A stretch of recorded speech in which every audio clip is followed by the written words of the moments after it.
Bonjour à tous, bienvenue dans cette 46e vidéo de mon challenge crypto. Aujourd'hui, je vous propose de parler du token BIT, qui est associé du coup à BitDAO et en plus à l'échangeur centralisé Bybit. Allez, on va voir ça tout de suite. Donc, le BIT, il est en 49e position. Sa capitalisation, c'est 700 millions de dollars. En 24 heures, il y a eu un volume de 20 millions et son cours actuel est d'environ 0,339 dollars. Donc initialement, le token BIT il est associé à la BitDAO.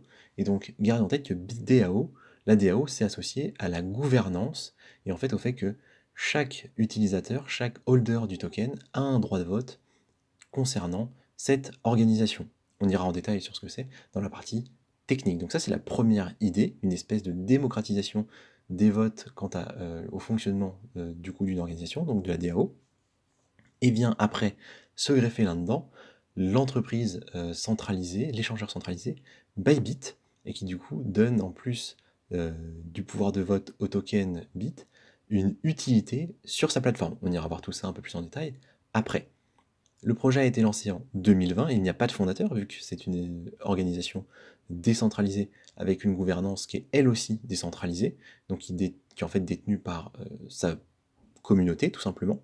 Donc pas de fondateur. Ça a été placé à Singapour et ils ont levé 230 millions de dollars, et ce, en courant 2021. Au niveau de la technologie, du coup, on va d'abord parler d'une DAO, donc c'est une organisation décentralisée, autonome. L'idée c'est quoi? C'est qu'en fait le fonctionnement va être complètement être inscrit dans la blockchain. Tout le monde peut voir comment ça fonctionne, qu'est-ce qu'on y fait, et qui a le droit de voter, et donc de décider de ce que va faire la DAO. Initialement les DAO, donc ils ont été fondés en 2016, et le but c'était en fait de créer un environnement dans lequel on n'a pas besoin de la confiance, et qu'en fait on va être sûr que ce pour quoi on a payé va avoir lieu, va être réalisé, que le service va être bien fait, parce qu'on va pouvoir le traquer sur la blockchain. Je donne un exemple. On a parlé du token IMPT il y a quelques semaines, et il se propose en résumé de mettre en relation des émetteurs de carbone avec d'autres entreprises qui, elles, font des choses qui vont lutter contre la carbonisation, notamment des entreprises qui plantent des arbres. La problématique, c'est comment est-ce que je fais, si j'ai envie de leur donner de l'argent, pour vérifier que les arbres sont bien plantés? Comment je peux faire? Et ben je peux passer par la DAO, tout va être traqué et record sur la blockchain, et donc j'aurai la certitude que l'argent que j'envoie est bien transmise à cette entreprise-là, notamment, et derrière on peut espérer qu'il y ait aussi un tracking pour vérifier que les actions aient bien lieu. En gros, l'idée, elle est là. Bien évidemment, c'est la parenthèse est fermée sur IMPT, ça n'a rien à voir avec BitDAO, il n'y a aucun partenariat ni activité euh, ensemble, quelle qu'elle soit. Il y a pas de lien, hein.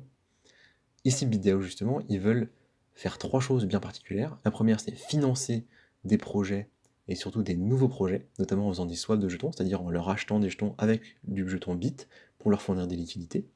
Le deuxième point, ça va être d'améliorer globalement les DAO, que ce soit sur la gouvernance ou la gestion de trésorerie. Et le troisième point, c'est subventionner, en fait, apporter de l'argent pour la recherche et le développement de la crypto en général. On est sur un token ERC20, donc qui sont basés sur la blockchain Ethereum. Maintenant, on va parler un peu de Bybit, qui en fait, en quelques mots pour moi, est tout simplement une banque crypto, hein. Vous pouvez y envoyer des fiat ou des cryptos, faire des swaps, faire des échanges et faire du trading. Quand vous allez sur cet échangeur-là, vous n'êtes pas possesseur de vos cryptos au sens où vous n'avez pas les clés privées, c'est bien eux qui les ont, et donc ça fonctionne comme une banque. Ils sont les garants de la liquidité. Voilà, c'est globalement ce que j'ai à dire. C'est l'équivalent d'un Binance, d'un KuCoin, etc., qu'on a déjà pu voir. Et donc, je me pose un peu la question du lien, de la pertinence du lien entre ces deux entités. Donc, au niveau de la tokenomique, on a une supply totale de 10 milliards de bits qui est prévue. Sachez qu'il n'y a que 21% qui sont émis, c'est très peu. C'est-à-dire qu'il y en a encore 80% à émettre, et donc globalement, dans les prochaines années, on va avoir un poids sur le token. Si on en croit Messari, en plus, la totalité du token devrait être émise dans les 2 prochaines années. Ça me paraît très très court. Si c'est vraiment ce qui se passe, le token devrait beaucoup chuter parce qu'il va y avoir énormément de liquidités en très peu de temps sur le marché. Donc ça, c'est a priori, à voir comment ça se passe. Une fois que cette période sera passée, on peut par contre s'attendre à une tendance un peu déflationniste dans le sens où Bybit va probablement burn un peu de tokens. Au niveau de la répartition initiale, c'est 200 millions de tokens qui ont été partagés, donc il y a un an, à savoir qu'actuellement, on a quand même 2 milliards de tokens, hein, et donc il y a quand même 10 fois la masse qu'il y avait initialement qui a été émise. C'est quand même notable. On y voit d'ailleurs que graphiquement, ça a aussi un impact. On voit tout de suite que la trésorerie de BitDAO, donc en fait BitDAO, n'ont que 30% des tokens. En soi, c'est pas si choquant que ça. La partie choquante, c'est plutôt le fait que Bybit en ait 60%. Ils ont eu 15% directement et 45% qui vont venir au fil du temps. Donc loqués pendant 12 mois et vestés pendant 24. Donc c'est-à-dire que là, dans 2 ans, du coup, ils auront tous leurs tokens et ça me paraît énorme. Et c'est là en fait que je ne comprends pas. C'est comment, sur un projet qui se veut décentralisé, avec une gouvernance qui est répartie entre ses membres, il peut y avoir d'un seul coup une entreprise centralisée, qui plus est un échangeur, qui a 60% des tokens, donc 60% des droits de vote, et donc il peut complètement décider de ce qui se passe. Ça, c'est quelque chose que j'ai du mal à m'expliquer. J'ai fait des recherches, a priori, c'est pas sur les 200 millions, hein, c'est bien sur la totalité de la supply, et je trouve ça extrêmement surprenant. Donc pour Bybit, c'est un super coup, c'est bien joué à eux, mais pour la DAO, pour les utilisateurs de la DAO, en particulier donc là, donc de BitDAO, je trouve ça un peu curieux, parce que du coup, c'est Bybit qui va décider de l'essentiel des décisions, si je comprends bien. Alors évidemment, le token, il va servir à des choses sur Bybit, il sert à des choses, on ira voir. Notamment, il sert à avoir des avantages en fait en réduction de frais de transaction. Et donc les gens vont avoir intérêt à en acheter, ce qui va réduire la quantité que Bybit en possède. C'est quand même assez curieux. D'autant que tant que vous gardez vos tokens sur Bybit, a priori c'est eux qui les détiennent, donc je suis même pas sûr que vous ayez le droit de vote. Donc ça faudrait creuser un peu plus, j'ai pas forcément l'information précise, parce que c'est pas quelque chose qui est clairement dit. Au niveau de l'utilité du token, du coup, il y a deux, comme on l'a dit, hein, il y a deux catégories. Toute la partie gouvernance, donc les votes via BitDAO, tout ce qui va toucher au financement des projets. Donc quel projet est-ce qu'on choisit de financer? On ira voir après comment ça marche quand on fait une proposition. Comment on utilise la trésorerie? Donc qu'est-ce qu'on fait avec le cash qu'a BitDAO? Est-ce qu'on le place? Qu'est-ce qu'on fait avec? Globalement, la subvention de recherche, comme on l'a dit, et là, c'est un point très important, la mise à jour des protocoles de BitDAO. C'est-à-dire que il peut y avoir des propositions de vote pour décider de qu'est-ce qu'on fait avec le fonctionnement de notre DAO. Est-ce qu'on change certaines règles, par exemple sur le droit de vote, par exemple sur l'allocation des ressources, ce genre de choses. Et c'est voté, si oui ou non, et après, du coup, c'est effectif ou pas. On ira voir en détail après. Sur Bybit, c'est tout simplement des avantages, là encore je vous montrerai, ça se réduit, comme je l'ai dit tout à l'heure, à des avantages sur les frais de transaction. Donc globalement, un token, c'est un droit de vote pour la DAO, et les frais de transaction sont intéressants à partir de 50 000 bits sur Bybit. Donc 50 000 bits, c'est quand même 15 000 $, c'est pas négligeable, hein. Globalement, ce qu'on peut dire sur le projet. Les grandes forces, pour moi, c'est le fait d'être une DAO. Moi, j'ai beaucoup aimé faire des recherches dessus. En plus, c'est bien expliqué, c'est carré globalement sur le white paper, c'est quelque chose qui est vraiment appréciable. On trouve pas ça dans tous les projets. Ce qui est appréciable du coup chez une DAO, c'est la décentralisation, la transparence, le fait qu'on puisse voir tout ce qui s'y passe, que c'est financé par sa communauté, donc on est vraiment sur quelque chose de démocratique, et que c'est accessible à tout le monde. Vous n'avez pas besoin d'être, j'en sais rien, résident américain pour travailler dans une entreprise américaine, etc. etc. Là, c'est différent.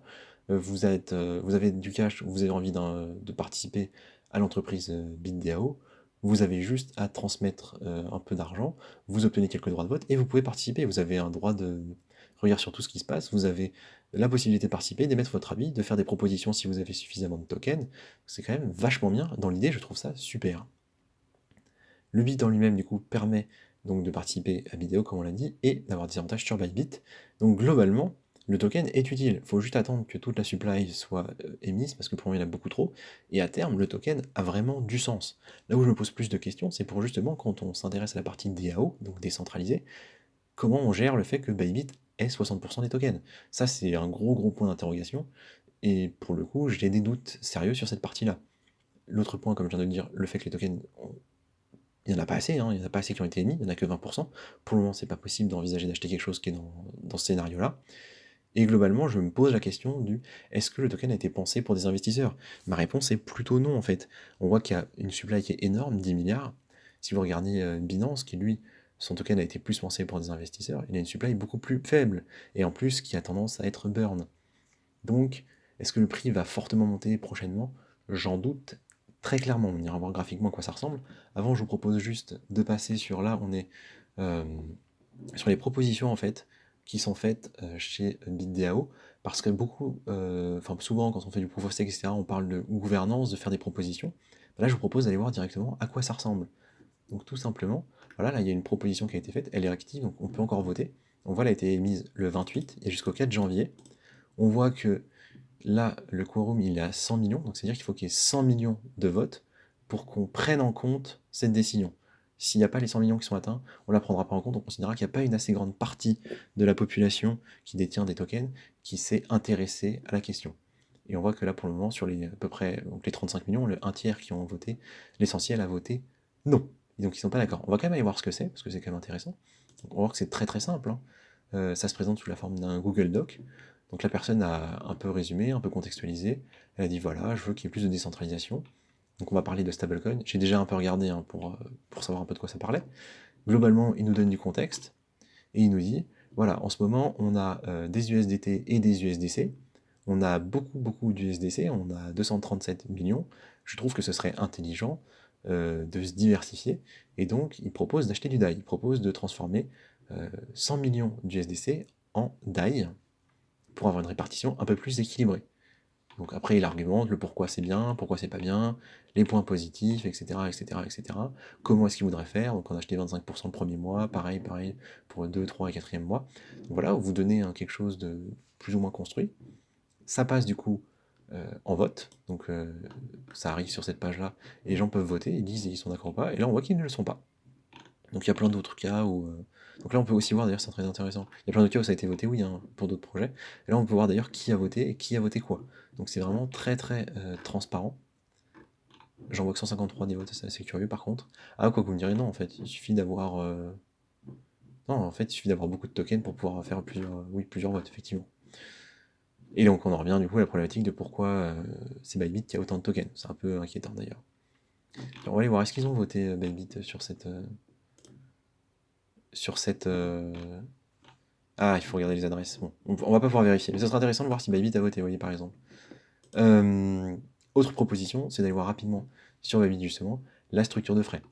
Donc en fait, on voit que vous avez des avantages selon votre niveau de VIP ou de Pro. Ça revient ici. Donc nous, ce qui va nous intéresser, c'est les bits détenus. Donc on voit qu'on peut avoir qu'accès à 3 niveaux, les niveaux VIP. Il faut au moins 50 000 bits pour que ce soit intéressant. On a dit à peu près 15 000 $. Le meilleur niveau, c'est 500 000 bits. Et ça représente 150 000 $. Donc c'est quand même à destination de gros portefeuilles. Qu'est-ce que ça nous permet d'avoir en fait? Comme on le disait, des réductions sur les frais, et notamment sur les frais maker. Donc quand vous créez le marché, on voit que si vous êtes non VIP, c'est 0,1%, donc ça reste vraiment pas cher. Mais là, si vous êtes VIP 3, c'est 0,01. C'est vraiment pas cher. Et pour du coup des traders qui font beaucoup d'échanges tout au long de la journée, c'est super intéressant. Donc il y a un vrai intérêt à avoir ces tokens si vous êtes sur Bybit. Voilà, donc l'autre point c'est que on les paye en nombre de tokens. Donc pour ceux que ça intéresse, mais ils le savent sûrement déjà, c'est intéressant d'acheter le token quand il est pas cher. Maintenant, en parlant de ça, on va aller voir graphiquement à quoi ça ressemble.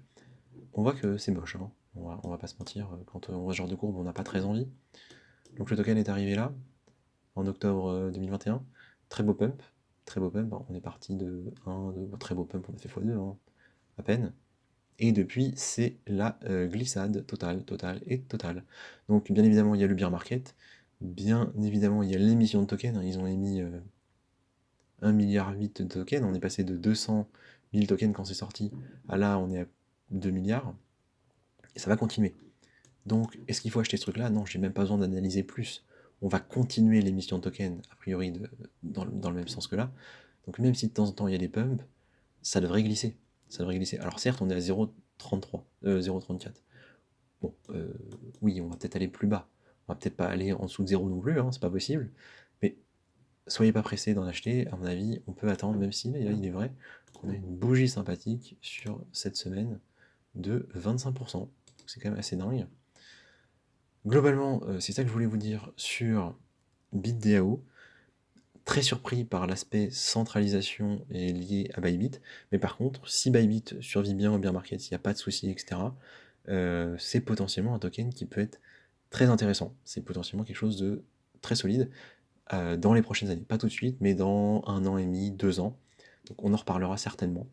Voilà, merci de m'avoir écouté et je vous dis à la prochaine.